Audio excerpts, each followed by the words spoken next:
Here is a question. Read it carefully and think about the answer.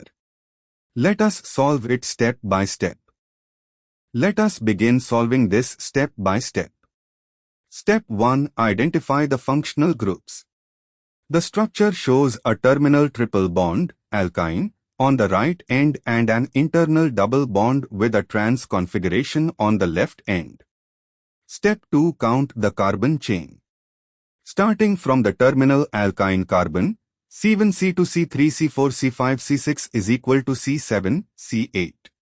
That gives 8 carbons total, so the parent chain is octane-october. Step 3. Assign the principal characteristic group and numbering. An alkyne and alkene are both present. According to IUPAC rules, the chain is numbered to give the principal group, alkyne, the lower locant. Numbering from the alkyne end, the triple bond is at C1, terminal, so October 1 Yane would be written as October 1 Yane, but since it is terminal the name uses October 1 Yane.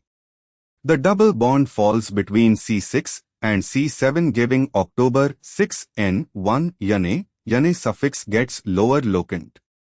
Step 4. Assign geometry. The double bond at C6, C7 has, on C6 a 4-carbon chain, higher priority, versus H, on C7 a methyl group, higher priority, versus H. The two higher priority groups are on opposite sides E configuration. Step 5. Compile the name. Parent chain, October. Alkyne at C1, 1 Yane. Alkene at C6, 6N. Geometry, 6E.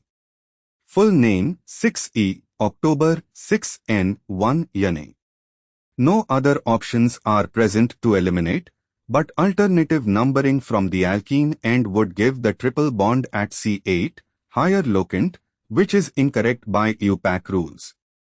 Therefore, the correct answer is 6E, October, 6N, 1 Yane. The correct answer is shown on screen.